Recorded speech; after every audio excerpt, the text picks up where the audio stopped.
Se coloque de pé, eu quero orar com você, eu quero compartilhar com você uma palavra nessa noite. E eu sei que essa palavra o Senhor quer compartilhar conosco, o Senhor quer desenvolver-nos. Tem uma das coisas que nós precisamos ficar atentos nesses dias, é que Deus está desenvolvendo maturidade na sua igreja. Deus, Ele precisa de uma igreja madura. E não porque se essa igreja madura não existir, Ele vai deixar de ser Deus. A questão é que nós vamos deixar de conhecê-lo como Pai.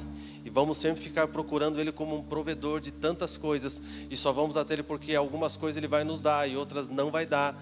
E nós não conhecemos a natureza dEle como Pai, como um Deus que ama e um Deus que cuida dos seus filhos. Então o desejo de Deus esses dias é que a sua igreja alcance maturidade. Deus quer nos desenvolver, irmãos.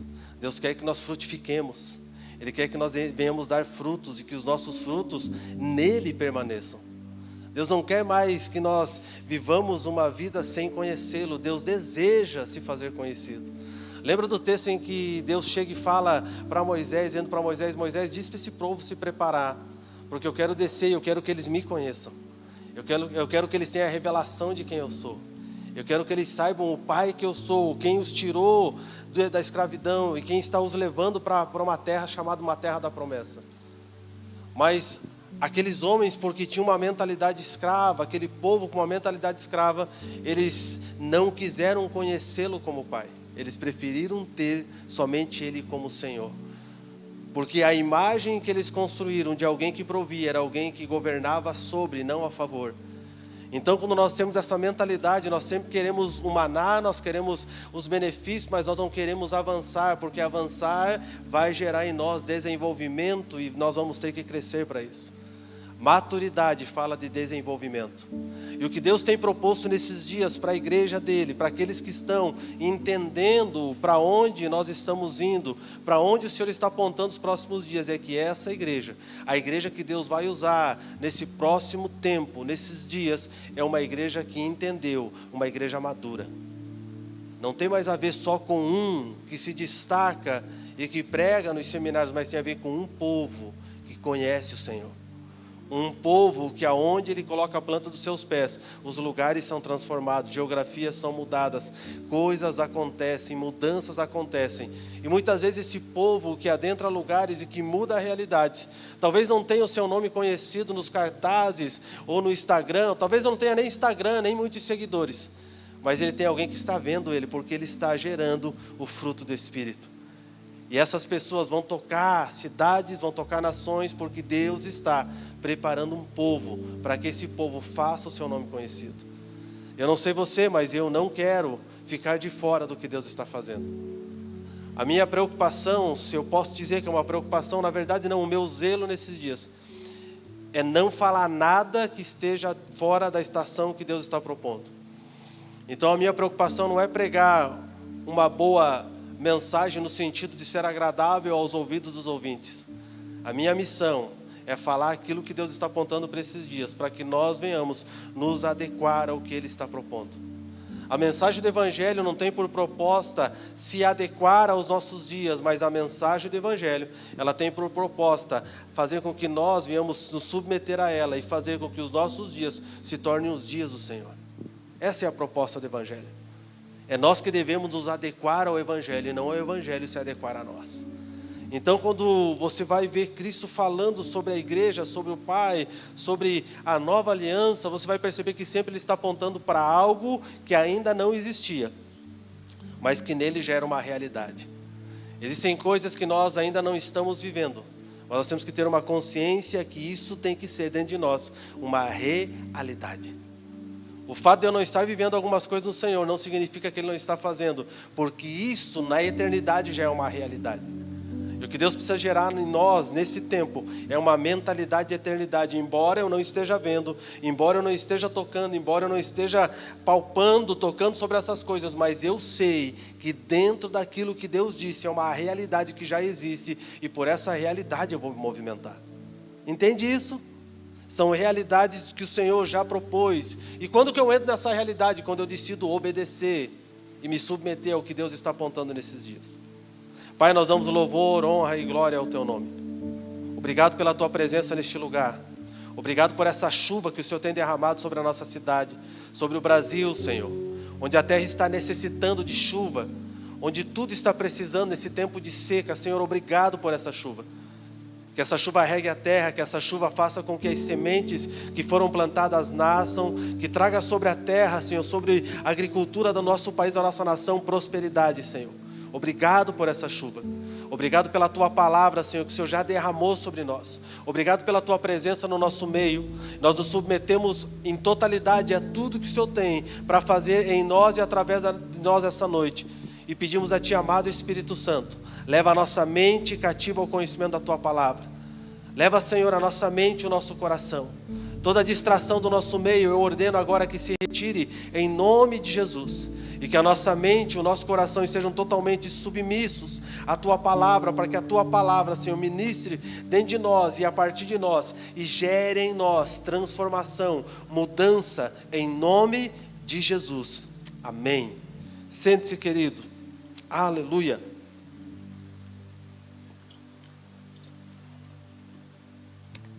Aleluia.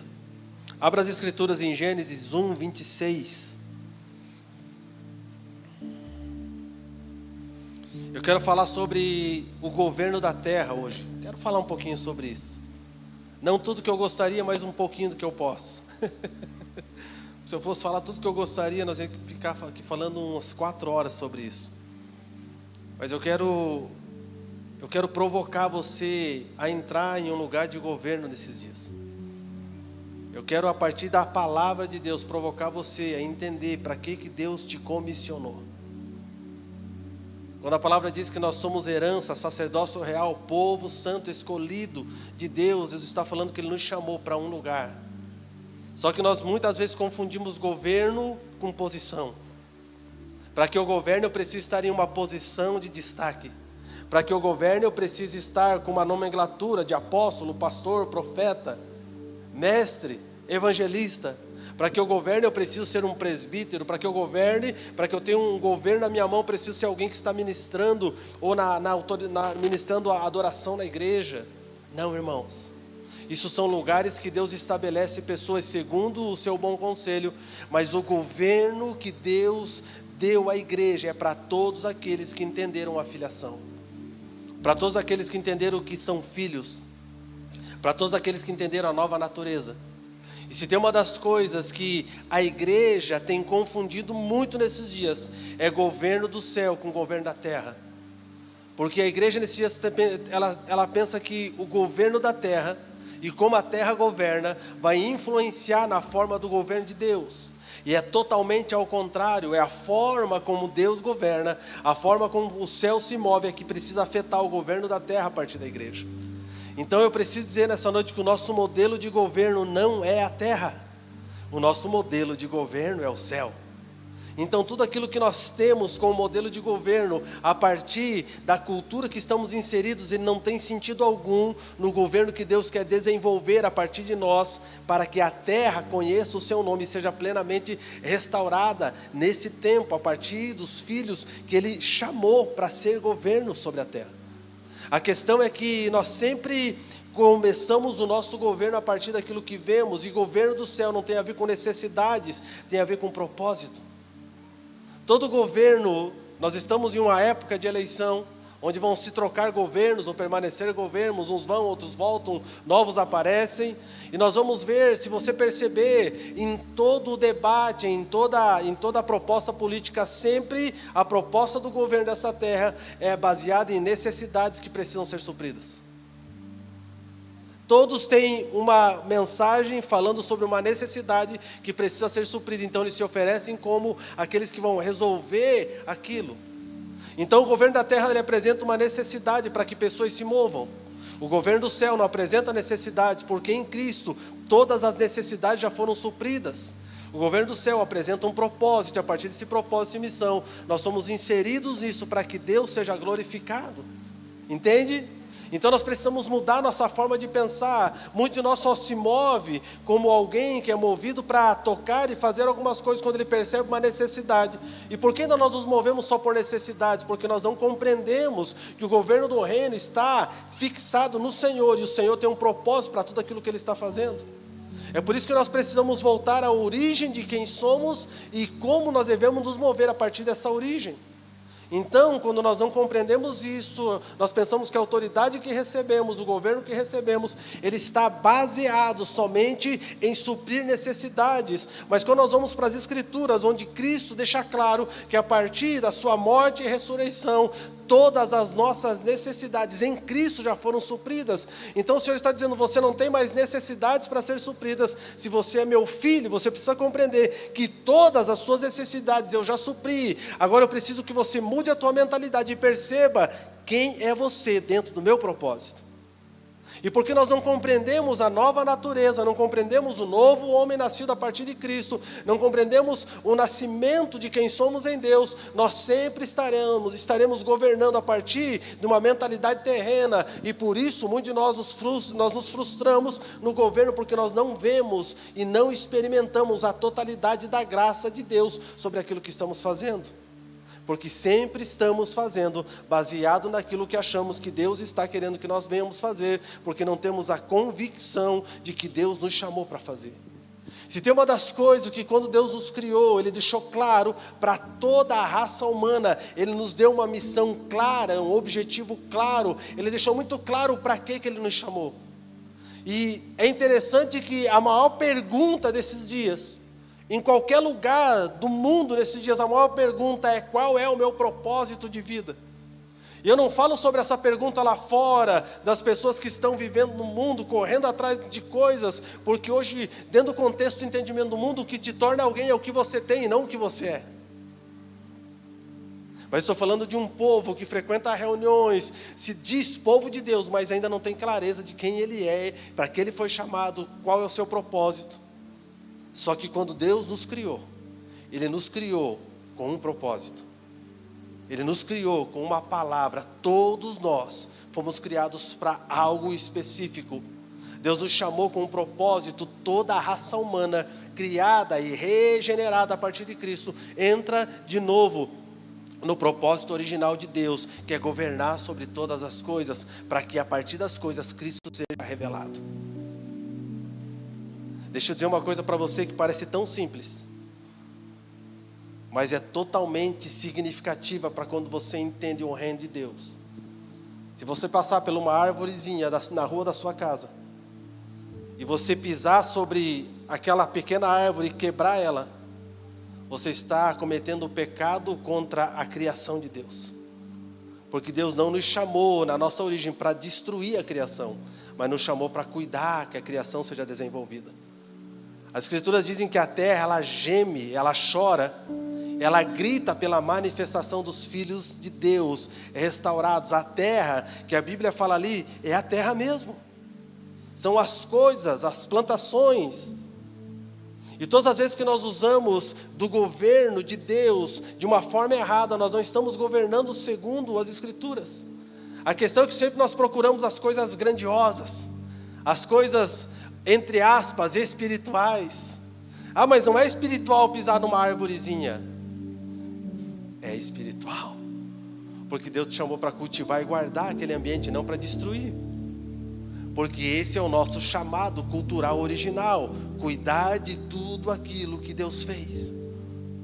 Então, quando nós somos restaurados para essa nova vida a partir de Cristo, as primeiras coisas que Deus vai fazer em nós é trazer de novo em nós uma consciência clara de quem somos. O que a palavra de Deus diz? Que na restauração de todas as coisas, Deus estará fazendo o quê? Um novo céu e uma nova?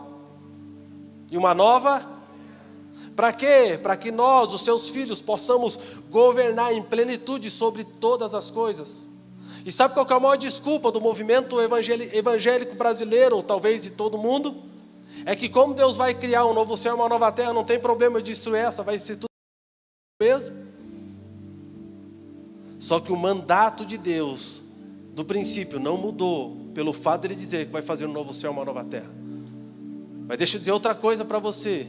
que quando as Escrituras falam sobre fazer novo, não quer dizer que Deus vai destruir tudo o que Ele fez. Ele vai restaurar tudo na sua forma original. Quando Deus diz para você que vai fazer você novo de novo, o que Ele está dizendo para você? Que Ele vai destruir você e fazer outro você melhor que você é? É isso? Já pensou se Deus chegasse e falasse para você, vou fazer você novo de novo? Você fala, morri, acabou para mim. Vai tudo para o espaço. Não, irmão. Ele vai pegar o que Ele fez perfeito e está corrompido pela corrupção, pela forma de pensar, pela uma cultura que não se submete ao senhorio de Cristo, e Ele vai transformar de novo ao seu estado original, a plenitude daquilo que Ele criou no começo de todas as coisas. Então eu preciso compreender que as questões desses dias, elas são tão espirituais quanto você estar sentado nessa cadeira nessa noite, levantando as suas mãos para o céu e adorando ao Senhor. Eu lembro que na minha infância eu fui um menino muito travesso, irmãos. Eu fui terrível. E a Dani diz até hoje, acho que Deus não deu um menino para nós para não ser igual você. Eu falei, não penso dessa forma, mas é melhor assim. Eu era terrível, eu quebrava tudo, eu judiava dos bichinhos. Eu era terrível, irmão. Se Jesus não me encontrasse, eu acho que eu ia para aquela região virar homem-bomba, porque eu gostava de pôr fogo nas coisas. Ainda bem que Deus me encontrou. Só que quando você começa a ter um encontro verdadeiro com Jesus, o teu coração começa a ser quebrantado e você vai perceber as transformações em coisas simples. Na preocupação de você não quebrar uma muda de planta, de árvore na rua. De você estender a mão para um animalzinho que está ali sofrendo e ajudá-lo de alguma forma. Mas não colocando essa criatura acima dos filhos, mas podendo fazer de alguma forma a restauração daquilo para que aquilo se torne na perfeição que Deus chamou para ser. Porque essa é a forma que Deus tem para governar. Entenda que no texto fala que a terra, ela espera com vívido fulgor, com desespero pela manifestação dos filhos. Não está dizendo que a terra espera para que Deus envie anjos para que corrijam o que está errado, mas está dizendo que os filhos precisam se manifestar para que haja recomposição de todas as coisas. Então nós temos que desconstruir. A primeira coisa que eu quero desconstruir na cabeça de vocês essa noite é que governar com Cristo está bem além da esfera de estarmos envolvidos somente no ambiente eclesiástico. Que o governo de Deus, através de nós, ele é muito mais amplo do que nós temos uma nomenclatura eclesiástica ou frequentar reuniões. Está muito além disso, porque toda a terra pertence ao Senhor e tudo que está na terra é do Senhor. Então eu entendo que toda a terra é a igreja de Cristo. Toda a terra é o ambiente onde a igreja de Cristo manifesta a glória de Deus. Por meio do quê? De homens e mulheres que compreenderam a sua verdadeira natureza, e eles colaboram para que essa terra seja restaurada na plenitude daquilo que Deus os chamou para ser. Só que o maior problema é que quando nós pensamos em governar, nós já pensamos sobre coisas, sobre fantasias religiosas, e nós não conseguimos olhar para o cotidiano da vida. É interessante o ministério de Jesus, que você vai ver ele ensinando as pessoas no cotidiano da vida. Você vê alguma escritura, tanto nessas que nós conhecemos como nos apócrifos, você não vai ver nenhum momento de Jesus chegando e falando na terceira pessoa.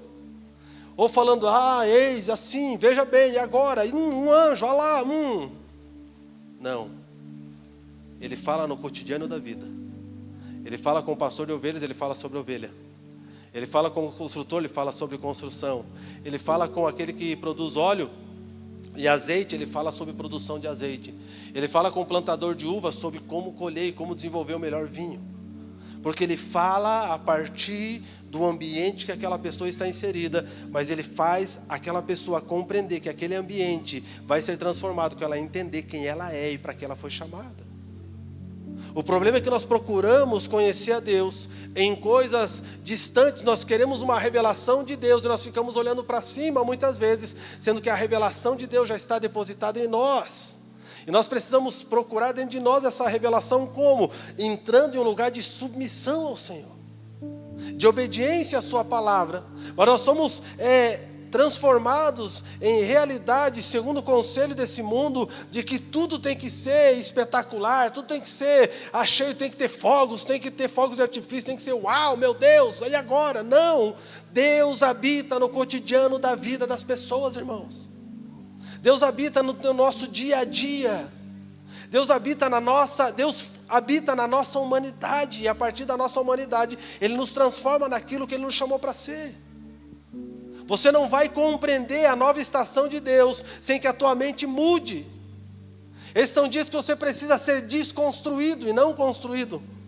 Porque não tem como construir uma nova estrutura sobre uma estrutura velha. Sabe por quê? Porque a estrutura nova vai pesar tanto sobre a velha que vai ruir as duas. Então são dias que nós temos que estar abertos para Deus, para desconstruir estruturas que foram geradas dentro de nós, estruturas religiosas, estruturas de pensamento, coisas que geraram dentro de nós, que nos trouxeram até aqui, que estão determinando a nossa forma de pensar. Deus não pode derramar um novo sobre uma velha estrutura. Não estamos cultivando segundo o modelo de Deus, nós não estamos fazendo segundo aquilo que fomos chamados para fazer. A origem, o homem original foi criado à imagem e semelhança de Deus. O homem original foi chamado para cultivar e guardar. Mas existia no meio disso tudo uma lei dentro do coração do homem. Entenda uma coisa, irmãos, a lei do Senhor ela não existiu a partir de Moisés. A lei do Senhor existiu a partir do momento que o homem foi criado. Porque a lei que o Senhor colocou no coração do homem era uma única lei que dizia: obedeça. Qual que é a coisa mais difícil para os seus filhos fazerem? Você que é pai e mãe, o que é mais difícil para eles? Fala aí, irmão. Também. É obedecer. Qual que é a maior dificuldade que nós tínhamos quando éramos filhos? E qual que é a maior dificuldade que ainda nós temos? Vamos confessar nosso pecado em público? Obedecer. Qual que é a única lei do Senhor que foi colocada sobre o nosso coração, no princípio, na criação de tudo? Obedecer. E qual é a lei que nós quebramos diariamente? Obedecer. Nós somos criados com uma lei dentro de nós. Nasça você cristão ou não cristão, mas existe uma lei de governo dentro de você. A lei moral que é derramada faz parte de quem você é.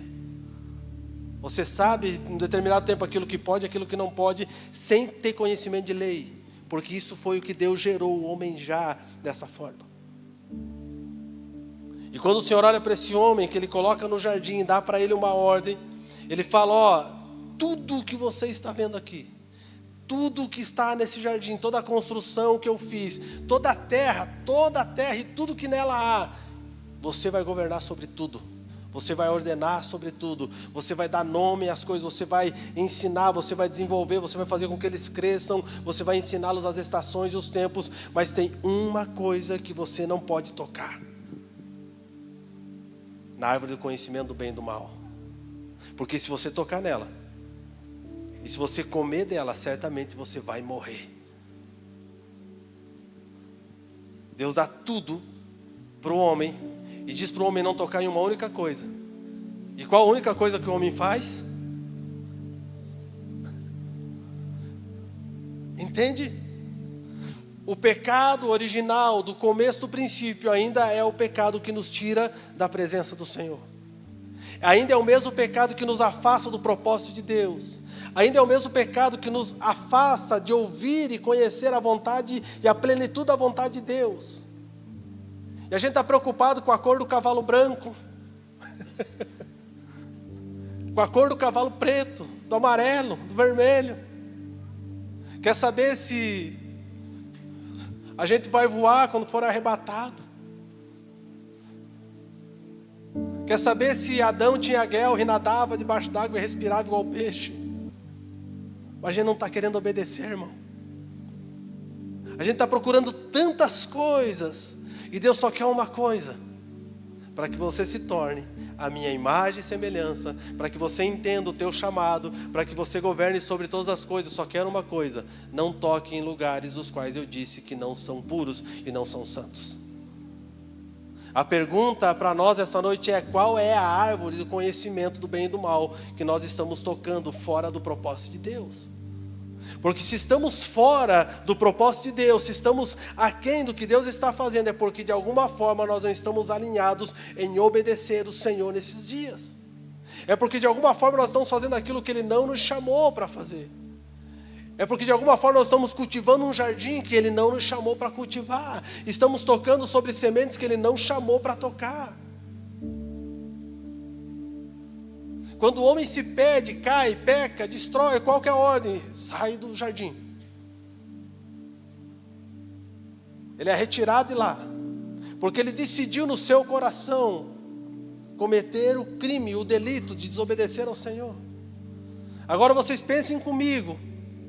O homem vivia num ambiente onde a presença de Deus era contínua, perpétua e permanente. Vivia num ambiente onde Deus estava presente, onde Deus estava governando sobre todas as coisas, onde Ele era palpável, Ele era tocável, Ele era visto. Existem alguns teólogos que defendem que Adão não viu Deus, que ele via Jesus no jardim. Irmão, eu vou contra isso.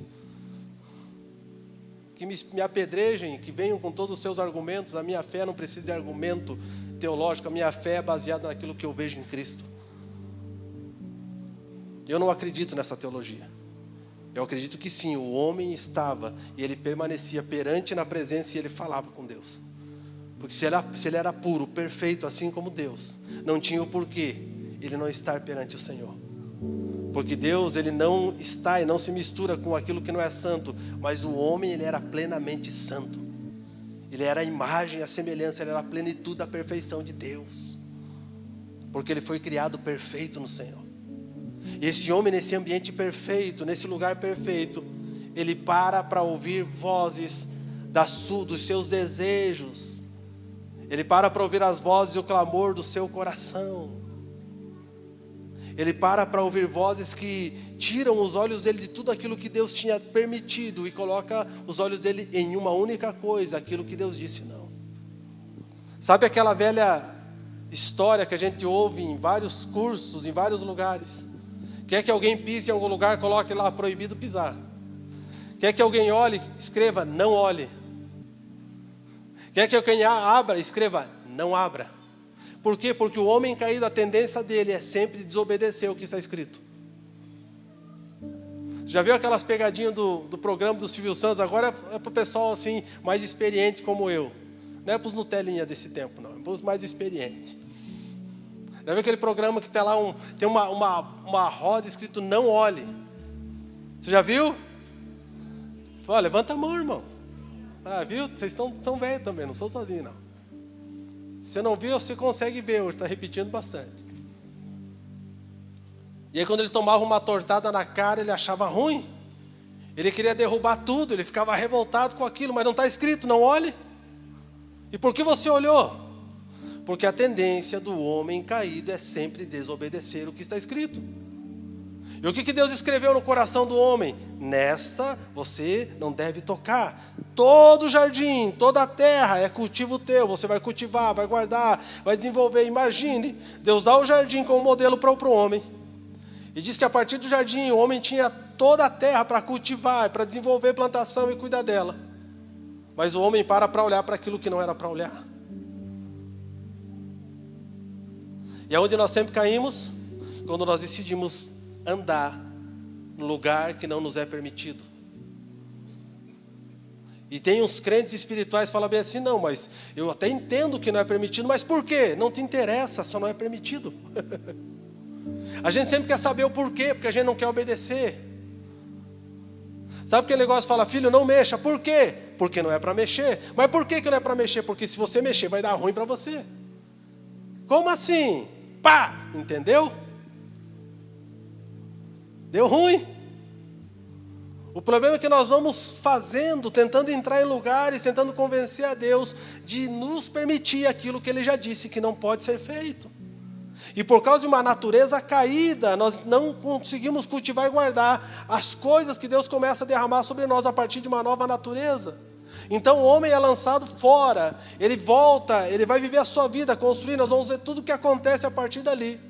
Mas no plano de redenção de Deus existia um sacrifício vivo, perfeito, que ia resgatar essa natureza para que nós vivêssemos esse novo ambiente em Deus. Quantos aqui já foram alcançados por Jesus? Levanta a sua mão. Se eu já fui alcançado por Jesus, automaticamente eu faço parte desse contexto, dessa nova aliança, um novo homem, nascido a partir de Cristo, lavado e remido pelo sangue do Cordeiro, um homem espiritual, restaurado, regenerado, um homem que recebe governo de Deus para cultivar e guardar de novo a terra, e precisa trabalhar com uma mentalidade de restauração e não de destruição. Mas olhando para a realidade de muitas coisas, será que nós entendemos mesmo o conceito do novo nascimento, da nova aliança a partir de Cristo? Ou nós só mudamos a nomenclatura da religião que nós estamos submetidos, nós só mudamos a nomenclatura do que nós estamos vivendo, nós deixamos de ser isso para ser aquilo, nós somos um religioso diferente, ou nós verdadeiramente entendemos a nova natureza a partir de Cristo? Porque quando nós somos restaurados a partir dessa nova aliança, o governo de Deus precisa ser total na nossa vida. Essa restauração é de governo, é de posição, a quem nós submetemos a nossa vida, a quem nós decidimos obedecer. O problema é que a graça pregada nesses dias é uma desgraça, porque não é a verdadeira graça. A graça que nós somos alcançados, ela nos livrou de uma coisa, da ira de Deus. Porque aqueles que não estão alcançados e submetidos à graça, eles estão debaixo da ira de Deus. O inferno é fichinha, irmão, porque o inferno quem criou foi Deus. A ira de Deus é pior do que o inferno. A gente assusta as criancinhas, assusta as pessoas, se você não fizer, você vai para o inferno.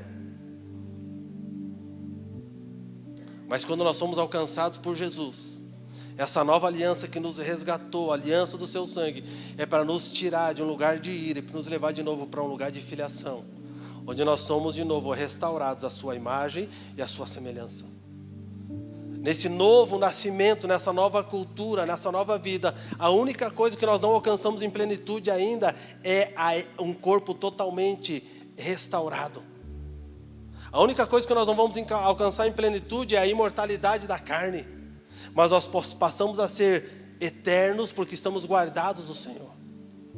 Porque essa imortalidade, esse corpo plenamente transformado, restaurado e vivificado, só vai acontecer na vinda do Cordeiro, que ele virá como leão governar sobre todas as coisas. Nesse momento nós vamos ser plenamente restaurados. Hoje vemos espelhos, mas quando vemos ele, veremos como ele é.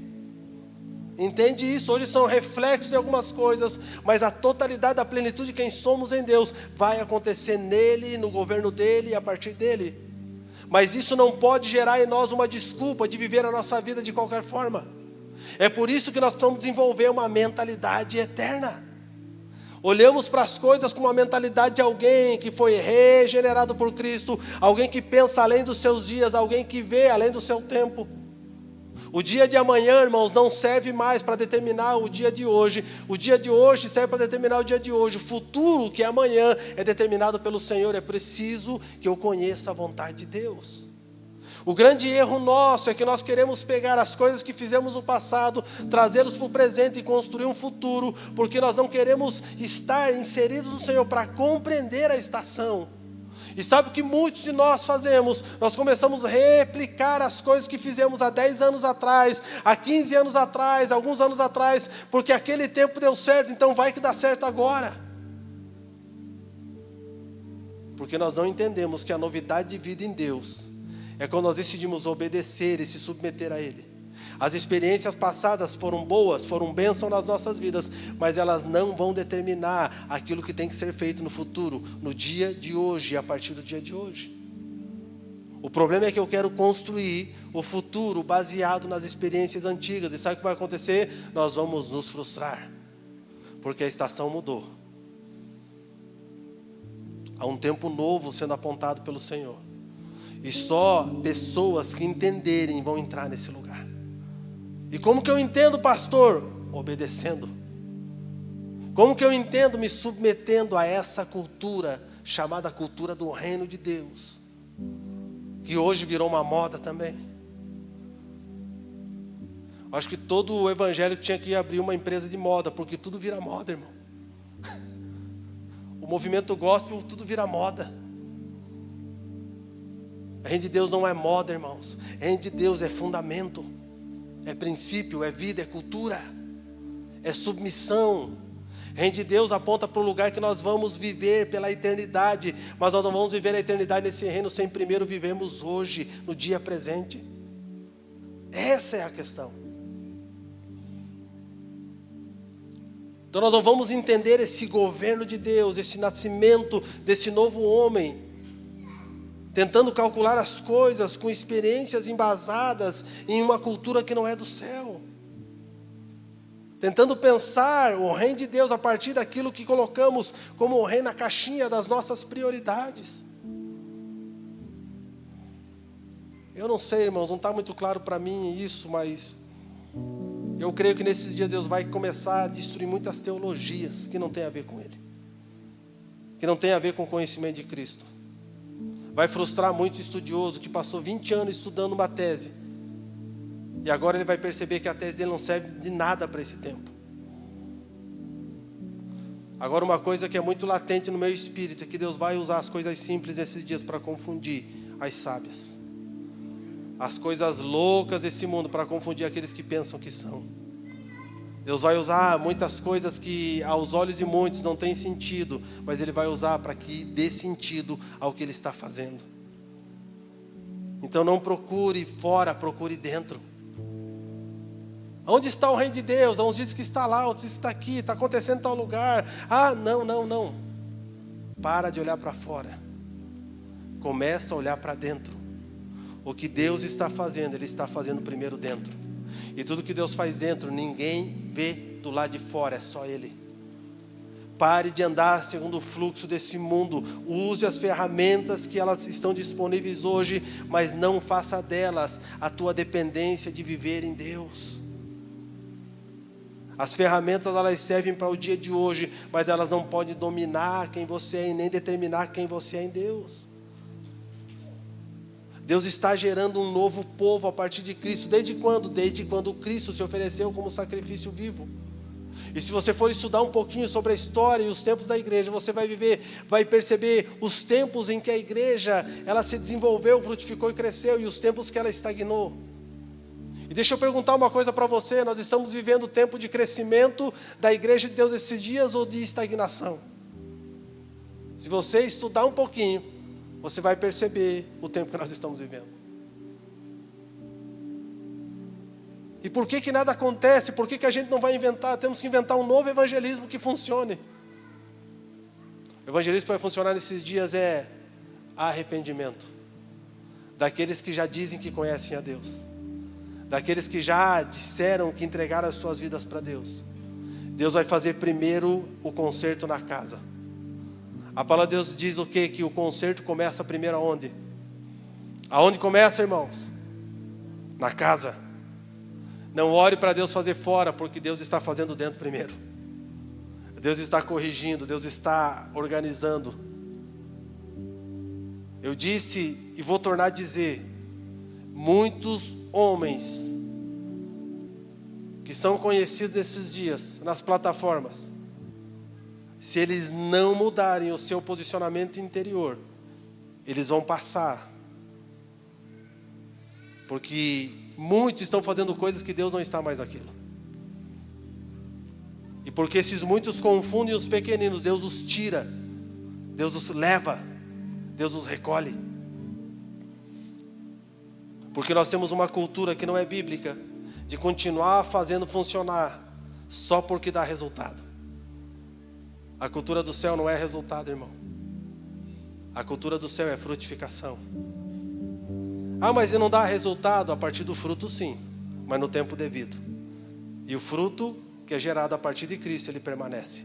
Ele não precisa de uma nova onda, ele não precisa de um novo momento, ele não precisa de um novo nome, ele não precisa de um novo movimento para acontecer de novo. Ela frutifica, ela não para de frutificar. Você vai para Israel, você vai ver aquelas oliveiras de 800, 900, 1000 anos, 500 anos, 300 anos, e na estação elas estão frutificando. Você vai lá, tem fruto, Sena, e o fruto é bom, porque aquilo que está plantado no Senhor, aquilo que está inserido em Cristo, não importa o tempo, ele vai continuar gerando fruto no tempo devido. O que Deus precisa mudar nessa geração é essa mentalidade de resultado. Por que muitos desistem na caminhada? Porque eles não conseguem os resultados que eles esperavam. Eu estou chateado porque, pastor, estou fazendo aqui reunião faz 6 meses e não vem ninguém. Só está vindo você? Não, vem uns 3, 4. Mas esses 3, 4 não são ninguém. Porque eu queria uns 50. Eu queria uns 100. Irmão, enquanto você não valorizar os 3, 4, você jamais vai estar pronto para os 50. Você jamais vai estar pronto para os 100. Você jamais vai estar pronto para os 1000. Porque não está valorizando o plantio, o começo daquilo que Deus está fazendo. Nós precisamos compreender a forma que Deus trabalha. Porque eu estou orando, Senhor, e parece que as coisas não acontecem. Sabe por quê? Porque os nossos olhos estão baseados na cultura desse mundo. Nós queremos ver as coisas grandes. Nós queremos que as coisas nasçam gigantes. Porque nós perdemos o que? A perseverança na palavra. Que é o que nos desenvolve no Senhor. E por perdermos a perseverança na palavra, nós perdemos o nosso sacerdócio de cultivar e guardar aquilo que Deus colocou sobre as nossas mãos. Nós perdemos o trabalho de desenvolver as coisas debaixo do conselho de Deus. Porque nós queremos governar segundo o conselho desse mundo, baseado em resultados rápidos. Então para Deus tudo é demorado. O que é demorado para você? Essa deveria ser a pergunta. Porque conforme a cultura que governa a minha mente, ela vai gerar perguntas e respostas. Para aquele que tem a cultura do céu, ele não vai dizer que as coisas são demoradas, ele vai dizer que as coisas são processuais. E que os perseverantes alcançam. E para gerar perseverança, precisa do quê? De processo e de tempo. Agora, se eu tiver uma mentalidade do mundo, se as coisas não acontecerem, eu vou dar uma forcinha para Deus fazer a coisa mais rápido, porque Ele não está percebendo a pressa que nós temos para realizar algumas coisas. Essa noite o desejo do meu coração é nos levar a pensar quem está governando a nossa forma de vida. Porque eu tenho certeza que enquanto eu falo isso, o Espírito de Deus está nos fazendo pensar. Quem nós somos? Será que nós somos um novo homem nascido de Deus mesmo? Ou será que nós habitamos um lugar, mas nós não nascemos de novo na mente ainda? Será que a nossa mente está condicionada ao governo desse mundo? Será que nós não entendemos ainda a forma e o porquê nós somos chamados? O problema é que nós queremos militar as guerras esses dias com as armas que o mundo nos dá e não com as armas que o Senhor nos dá. Hoje nós vamos ver vários cristãos brigando na internet, principalmente nessa época. Gritando, brigando, porque essas demagogias, por causa dessas narrativas, esses pensamentos estão se levantando, porque agora vão fazer isso com aquilo e aquele é outro. Aí vem de lá o outro e briga, e xinga, e aí vamos ver quem grita mais alto. Quem é da época dos anos 80 e sabe, lembra quando ia brigar na escola, vinham colocar a mão no meio e falar, quem é maior homem, gospe aqui. Você lembra disso ou não? Aí eu cuspia, tirava a mão, cuspia na cara, o que acontecia? O pau comia, irmão. Se arrebentavam tudo, eu já apanhei e já bati muito com essa brincadeira. Porque a gente acha que gritar mais alto vai ser mais ouvido. Não, as armas da nossa milícia são poderosas em Deus para destruir principados e fortalezas. A partir do quê? Do Espírito que habita em nós e governa a nossa forma de pensar. Não tem a ver com as armas desse mundo. Então nós temos que fazer o quê? Nós precisamos gerar no cultivo, na plantação, na cultura, homens de governo para as áreas que precisam ser restauradas, o governo de Cristo. Precisamos restaurar a política, mas a gente só lembra de política no ano de eleição. Precisamos restaurar o sistema judiciário, mas a gente não instrui os nossos filhos para isso. É muita corrupção, mas muitas vezes nós somos corruptos com aquilo que Deus coloca nas nossas mãos. Nós só tem médico que é médico porque quer ganhar dinheiro. Então por que você não desenvolve no seu filho um homem de Deus para ser um bom médico? A questão é que nós nos tornamos bons críticos, mas nos tornamos péssimos construtores. E nós queremos militar a guerra nesse mundo com as armas desse mundo. Nós não vamos conseguir. Os filhos das trevas muitas vezes são mais sábios que os filhos da luz. Por quê? Porque eles usam as armas corretas para a batalha correta. Deixa eu dizer uma coisa para você. Você é filho da luz, sim ou não? É ou não é? Então não tente militar com as trevas, com as armas das trevas, porque eles são mais hábeis que você nas armas deles. Milite com as armas da luz. Nós queremos restaurar o governo de Deus. E irmãos, me entenda, nós não vamos gerar e restaurar o governo do céu na terra só dobrando o joelho e fazendo vigília. Porque uma oração que não tem ação não produz nada. A ação da minha oração precisa ser o id por aquilo que eu estou orando. Se eu quero que Deus restaure coisas, então eu tenho que orar por isso, mas eu tenho que dizer, Senhor, eu me ponho na brecha, eu me coloco nesse lugar, eu quero ser usado para esse tempo. Não, porque veja bem, eu tenho as minhas coisas, eu tenho o meu trabalho, eu tenho a minha vida, eu tenho tantos sonhos, então vou orar para Deus levantar alguém. E se Deus quer você nesse lugar? Se é você que Deus está chamando, não, mas eu preciso ganhar dinheiro, eu preciso comprar uma fazenda, eu preciso comprar uma mansão, eu preciso. Velha natureza. Só pensa no que precisa, mas não entende o propósito eterno. Nova natureza, Senhor, o que o Senhor precisa que eu me torne, para que o Senhor cumpra a partir de mim a Tua palavra. Entende? É a nova natureza, põe o governo de Deus sobre todas as coisas. A velha natureza só fala para Deus aquilo que ele acha que é importante, mas ele diz, Senhor, eu te amo, você é legal, estamos juntos, vou para a igreja, mas quem governa a minha vida sou eu. Eu que digo o que eu vou fazer, eu que digo como é que eu vou fazer, como é que eu vou investir meu dinheiro, como é que eu vou comprar, como é que eu vou vender, eu que digo. Você só me abençoe, que teu negócio é me abençoar.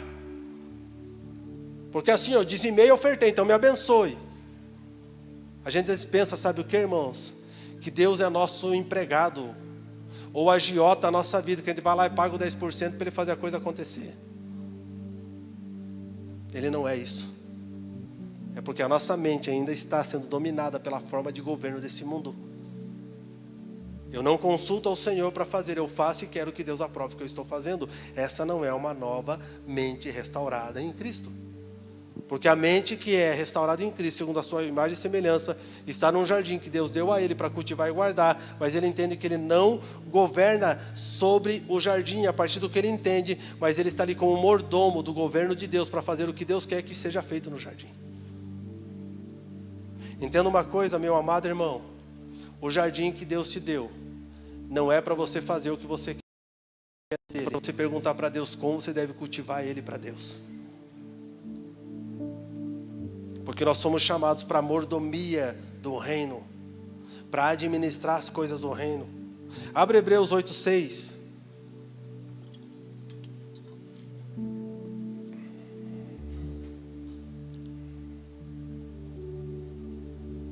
Você está comigo, irmão?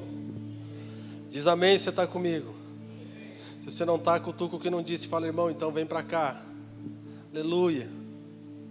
Glória a Jesus. Hebreus 8, capítulo 8, versículo 6.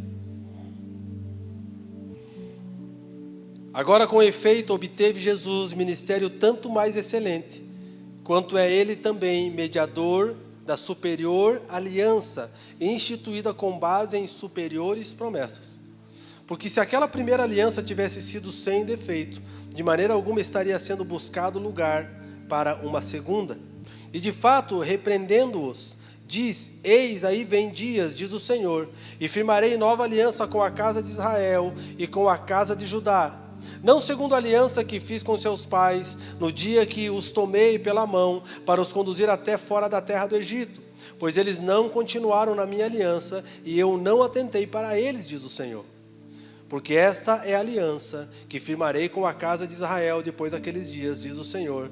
Na sua mente imprimirei as minhas leis, também sobre o seu coração as escreverei, e eu serei seu Deus, e eles serão meu povo.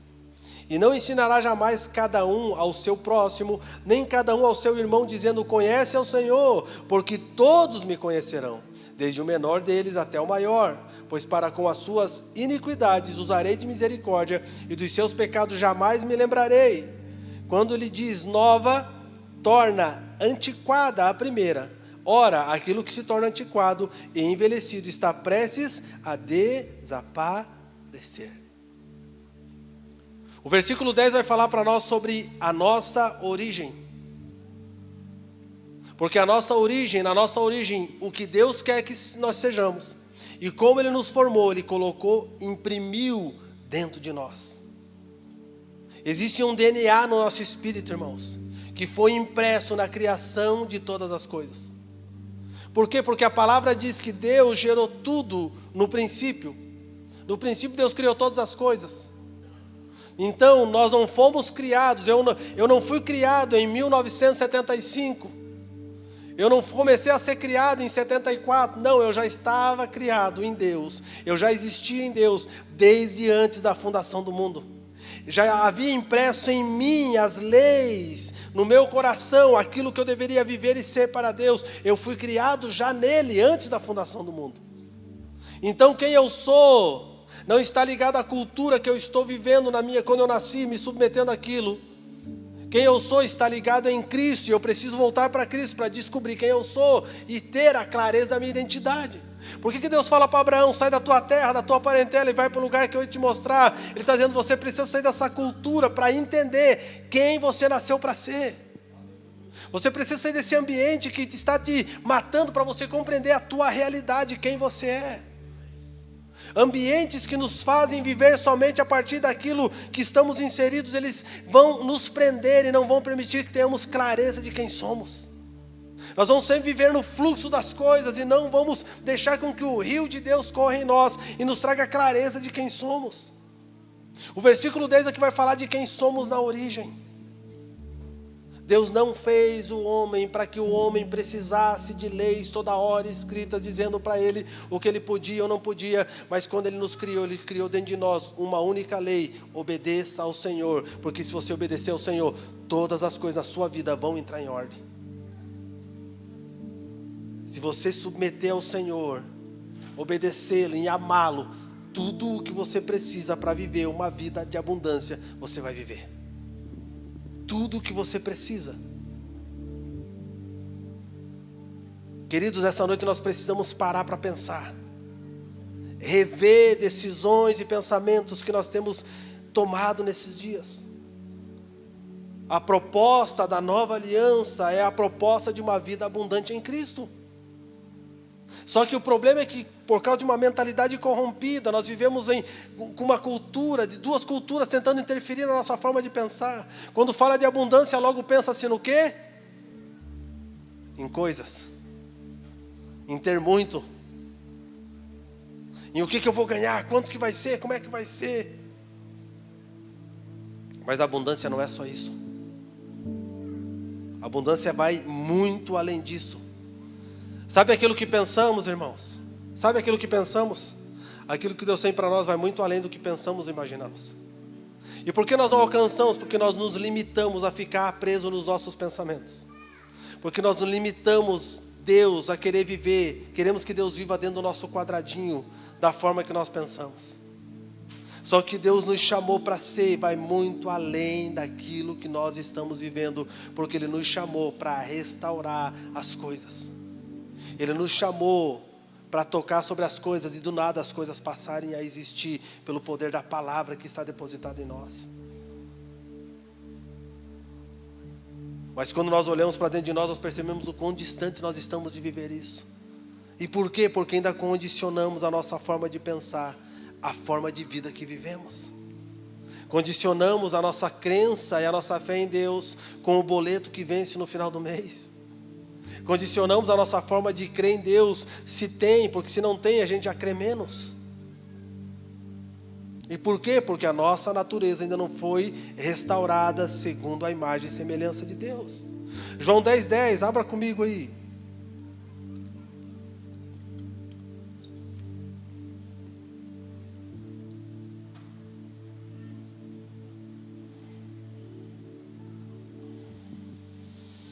Vai dizer assim: o ladrão vem somente para roubar, matar e destruir. Eu, portanto, vim para que tenham vida e a tenham em abundância.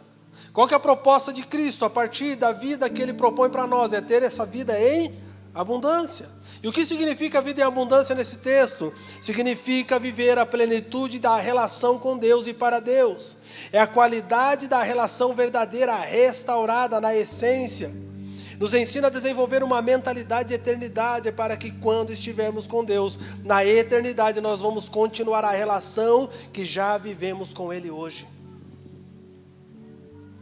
A gente às vezes é muito romântico, né? Não, que quando eu me encontrar com Deus, como é que vai ser? Desenvolva isso hoje para que você continue sendo.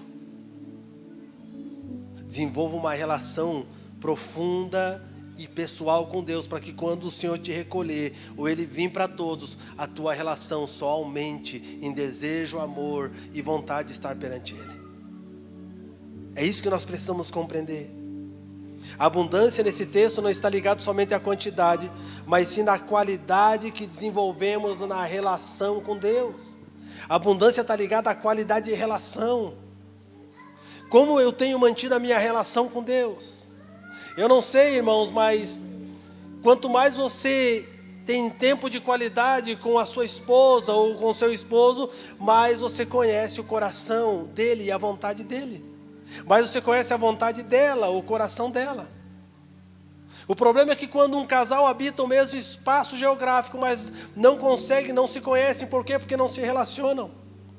Ah, pastor, eu não sei porquê, estou 20 anos casado, mas eu não conheço minha mulher. É porque você liga casamento só com cama e não com relação. Você acha que casou só para ter cama e comida na mesa e ter coberta quente e roupa passada? Não, irmão, isso não é casamento. Casamento é relação, casamento é estar junto, casamento é desenvolver pensamentos, sonhos, vontades juntos. Casamento é você parar para ouvir o outro e se submeter a fazer com que o outro alcance o mesmo lugar que você está procurando alcançar. Casamento é ouvir muitas vezes e falar poucas vezes. Porque casamento é relação. Não tem a ver só com o que vocês vão fazer juntos, mas tem a ver com o que vocês vão se tornar juntos. É por isso que o apóstolo Paulo usa muito a figura do casamento para Cristo e a sua igreja. Porque nós ligamos a nossa qualidade de estar com Deus, com as coisas que conquistamos com Ele, com as coisas que temos com Ele, com as coisas que construímos com Ele, e não ligamos a nossa realidade de estar com Deus com uma relação profunda que faz com que todas as coisas sejam construídas a partir dEle. Se quer um conselho para construir uma relação, dedique tempo para estar junto. Vocês não precisam ter o último carro do último modelo. Vocês não precisam trabalhar que nem uns loucos para ter a mansão que vocês querem ter. Vocês precisam primeiro se conhecerem. E se Deus quiser isso para vocês, isso vai acontecer. A questão é que eu passo mais tempo tentando realizar as minhas vontades do que entender a vontade de Deus para mim. A relação vai gerar em nós a abundância de revelação. A relação vai gerar em nós conhecimento de propósito, clareza da vontade de Deus. Você vai conhecê-lo quando Ele está e quando Ele não está. Você vai percebê-lo quando Ele está e você vai percebê-lo quando Ele não vem. Você vai só de olhar para Ele saber o que Ele está querendo dizer para você. Porque a relação constrói esse lugar de unidade, de unanimidade, de senso claro de missão. O problema é que as nossas relações muitas vezes são relações solúveis, sempre baseadas em interesses. Por quê? Porque a nossa mentalidade não está sujeita ao senhorio de Cristo e eu só vou me relacionar com aquilo que eu posso ganhar. Para que eu vou estar? O que eu ganho indo para a igreja? Nada. O que eu ganho sendo igreja? Muito. Porque quem entendeu que é igreja não vai para a igreja, ele é igreja em todo o tempo. E quando ele está aqui nesse espaço, ele se torna a igreja coletiva que ouve e caminha sobre os ensinamentos de Deus. O que eu ganho ajudando você? Talvez você ganhe um salário. Mas e se eu ajudar sem interesse nenhum de ganhar alguma coisa? Pode ser que você ganhe uma herança. Percebe a diferença de pensar? Se eu trabalho por um salário, o salário eu vou ter, mas se eu trabalho por uma herança, eu já tenho. Eu não preciso trabalhar por aquilo. Quem trabalha por salário, pensando no reino de Deus, trabalha por pagamento, é porque ainda tem uma mentalidade escrava. Se eu fizer isso para Deus, o que Deus vai fazer para mim? Cara, Ele já fez tudo por mim, Ele já te afastou, Ele já fez tudo por mim, por você, Ele já nos afastou da sua ira, já é um bom começo. Mas porque a nossa mentalidade ela está comprometida com o governo desse mundo, nós confundimos a relação com ter e não com se tornar. A relação com Deus muitas vezes vai arrancar muitas coisas de mim e de você, irmão. Ontem eu fiz um casamento. No casamento eu disse para o Lucas, casei outro Lucas ontem. Eu falei, Lucas, a partir de hoje, você vai perder muita coisa. Mas tudo que você vai ganhar vai ser muito melhor do que você vai perder. Quando a gente casa, irmãos, a gente vai perder algumas coisas. Porque não tem mais a ver só com você, tem a ver agora com o outro. Quando você vai para Cristo, você vai perder muita coisa, mas tenha certeza que tudo que você perder para Cristo, jamais vai ultrapassar o que Cristo tem para derramar sobre você. O problema é que nós viemos para Cristo como aquele que casa pensando que continua sendo solteiro. Eu, quando casei com a Dani, eu pensei que eu era solteiro ainda, porque nosso primeiro mês de casamento, de segunda a sexta, eu jogava futebol. E no sábado, jogava futebol. E no domingo, se desse também. Mas de noite eu estava na igreja, eu pregava, eu era um bom pastor. Aí na segunda-feira, a esposa combinava da gente jantar junto, fazer alguma coisa, chegavam os amigos, olha, precisamos de um goleiro para o jogo hoje. Eu estava pronto, com a luva na mão e a mochilinha, bora. Eu casei, mas a minha mentalidade não tinha mudado. A minha mente ainda era de um solteiro que tinha uma esposa agora. Aleluia. Mas um certo dia a minha esposa chacoalhou e falou, cara, se fosse para lavar a cueca, eu continuava lavando as cuecas dos meus irmãos. Eu casei para ter um marido em casa. Eu casei para ter um homem presente, eu casei para ter um homem que me ame, um homem que esteja pronto para me ouvir. E a gente faz igual faz com Deus, irmão. Não, Deus, mas eu oro. Você não viu que eu orei hoje de manhã? Eu entreguei o dízimo esse mês certinho, não, eu até dei 12%. Eu ofertei, eu ajudei o pobre, eu ajudei o órfão, eu ajudei eu li a Bíblia antes de dormir. Eu escutei a mensagem do pastor, não fui no culto, mas eu escutei a mensagem durante a semana. A gente está sempre cheio de argumento, porque a gente liga muito relação com serviço. Então se eu estou fazendo, se eu estou trabalhando, estou relacionando. Não, irmão, relação vem antes do serviço. O serviço que Deus aceita é aquele que tem por base primeiro a relação. Entende por que se compara muito o casamento com Cristo e a igreja? Só que na minha cabeça, não, eu pagava as contas, tinha comida na mesa, estava tudo em dia. Eu estava comparecendo com o marido, está valendo. Mas ela não queria o cara que pagava as contas. Ela não queria que o cara comprasse o omo. Ela queria o cara que ajudasse a lavar a roupa também. Ela queria o cara que ajudasse a lavar a louça. Ela queria o cara que sentasse na mesa com ela, não preocupado com o próximo jogo de futebol, ou para sair com os amigos, ou não preocupado com o sermão que ele tinha que pregar no sábado à noite, mas preocupado de estar por inteiro naquela relação. Entende isso?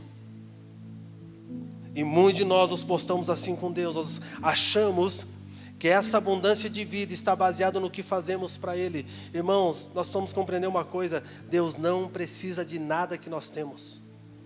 Deus não precisa. Mas nós somos plenamente carentes de quem Ele é.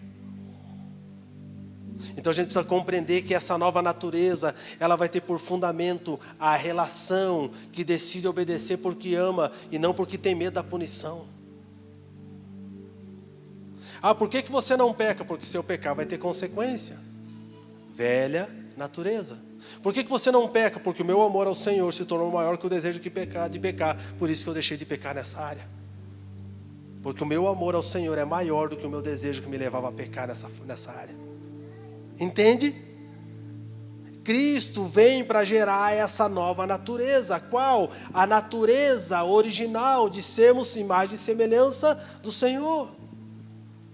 A questão é que nós precisamos aprender a governar as coisas, submisso ao Senhor das coisas. Quem que é o Senhor de todas as coisas? Quem é a igreja? É Cristo. Fala sem medo. O Senhor de tudo é Cristo. Só que eu preciso governar as coisas de Cristo, com a mentalidade de Cristo. Eu preciso governar as coisas submissos ao Senhor das coisas. Quando eu governo as coisas fora da submissão, eu governo segundo o meu conceito de governo, e automaticamente eu vou corromper o governo que eu estou exercendo sobre as coisas. Entenda uma coisa, Deus nos chamou para governar sobre todas as coisas, sim ou não? Ele deu o governo da terra para nós, sim ou não? Ele diz para nós cultivar e guardar as coisas, sim ou não? Mas o governo é sobre ou é a favor? O governo do reino é a favor. Sempre aquilo que estou fazendo, eu estou fazendo com a mentalidade de legado. Quem vai poder também experimentar daquilo que está sendo construído? Não tem só a ver comigo, tem a ver com todos que virão depois de mim. Lembra quando Jesus vai falar sobre a sua crucificação? Ele fala: Senhor, eu estou fazendo isso por aqueles que eram, por aqueles que são e por aqueles que hão de me conhecer a partir dessa decisão que eu estou tomando. Alguém que desenvolve uma mentalidade de eternidade, ele governa a partir de Cristo. Ele governa a partir de uma mente que está crucificada em Jesus. O fato de Deus nos dar a autoridade de governar não significa que faremos como achamos melhor, e sim como Ele disse que deveria ser feito. Governarmos para Ele e por Ele, não para nós e por meio de nós. Colossenses 3,17, abra aí.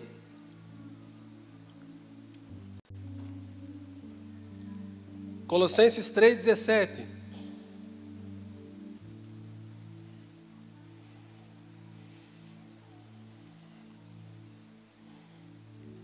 E tudo o que fizerdes, seja em palavra, seja em ação, fazei-o em nome do Senhor Jesus, dando por ele graças a Deus Pai. O problema é que nós, muitas vezes, na verdade a grande maioria, que foi desenvolvida numa mentalidade teológica, ele construiu uma ideia de que tudo que ele falar o nome de Jesus é como se fosse um xamã mágico. Em nome de Jesus a coisa acontece. Principalmente a teologia pentecostal. Qual que é o negócio? Fala em nome de Jesus. Se não disse o nome de Jesus, não vai dar certo.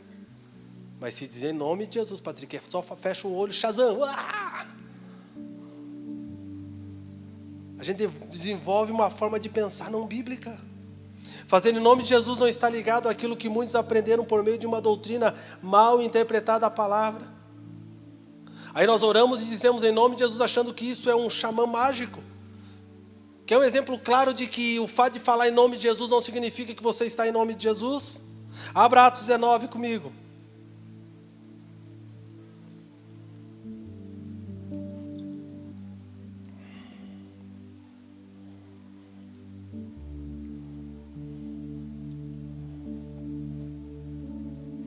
Atos 19, versículo 13. E alguns judeus exorcistas ambulantes tentaram invocar o nome do Senhor Jesus sobre possessos de espíritos malignos, dizendo: esconjuro-vos por Jesus, a quem Paulo prega. Os que faziam isto eram 7 filhos de um judeu chamado Cefas, sumo sacerdote. Mas o espírito maligno lhe respondeu: conheço a Jesus e sei quem é Paulo, mas vós quem sois? E o possesso do espírito maligno saltou sobre eles, subjugando a todos, de tal modo prevaleceu contra eles, que desnudos e feridos fugiram daquela casa. Quem que usou o nome de Jesus aqui? Quem foi? Foi os crentes, irmão. Eles eram filhos de Cefas, sumo sacerdote, eles eram os caras. Meu pai é pastor, rapaz, me respeita. Eu estou falando com você em nome do Jesus do meu pai. Ah, teu pai eu não conhece mais de Paulo. Eu conheço. Mas vocês eu não sei quem são, não. E sabe como é que esses homens saíram desse lugar? Sem roupa, pelados, passando vergonha. E levaram uma boa surra daqueles que estavam possessos por demônios. Porque esse pensamento, não, eu vou falar o nome de Jesus. Orar em nome de Jesus é reconhecer que tudo o que fazemos é para Ele e por meio dEle. Pois quando usamos o nome de outro para validar a nossa fala é porque temos aliança com este e pertencemos a Ele. É porque temos autoridade dada por Ele para representá-lo e porque estamos totalmente submissos a Deus, nós temos autorização para que chaves abram portas e fechem portas. O que me dá autoridade de falar o nome de Deus é se a minha aliança com Deus é verdadeira. Não é o quanto eu faço para Ele, mas é o quanto Ele faz em mim, para que eu me transforme segundo a sua imagem e semelhança. Não, em nome de Jesus, mas esse nome que você clama, esse nome que você tenta validar a tua palavra, governa sobre você? Porque eu só posso usar o nome de alguém que governa sobre mim. Eu só posso chancelar o que estou fazendo por meio de uma carta de autorização que eu recebo. Se eu não recebi uma carta de autorização desse nome, eu não tenho autorização para usá-lo. Então o que me dá autorização? Eu vou falar o que eu falei no começo dessa pregação. O que me dá autorização para usar o seu nome é obedecer a sua palavra. Essa é a autorização. Porque quando eu obedeço a palavra de Deus, eu tenho e sou desenvolvido com uma mentalidade de governo. E esse governo coloca em ordem tudo que está em desordem. Mas os nossos costumes, as nossas falácias, as nossas coisas, as nossas crendices, doutrinas nos levam a pensar que o fato de citarmos alguns textos, as coisas vão acontecer. Quantas Bíblias abertas no Salmo? Qual Salmo que fica aberto lá mesmo? Não lembro. Vocês lembram, né? Está aberta, bonita. Você vai tentar virar outra página, nem vira, porque já grudou. Não, porque no Salmo 91, Satanás não entra aqui. Satanás, ele presidia, ele chegava perante Deus para acusar os irmãos. Você acha que ele vai ter medo do Salmo 91, irmão?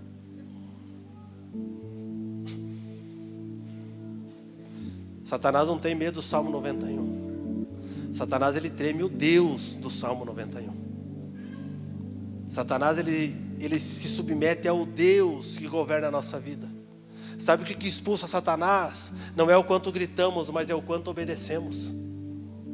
O que derruba principados e potestades não é o quanto fazemos ações de derramar óleo na praça, jogar óleo pelo helicóptero no céu. Não é isso. O que destrói principados e potestades é um coração que obedece ao Senhor, é contrito e quebrantado e é humilde perante o seu Senhor.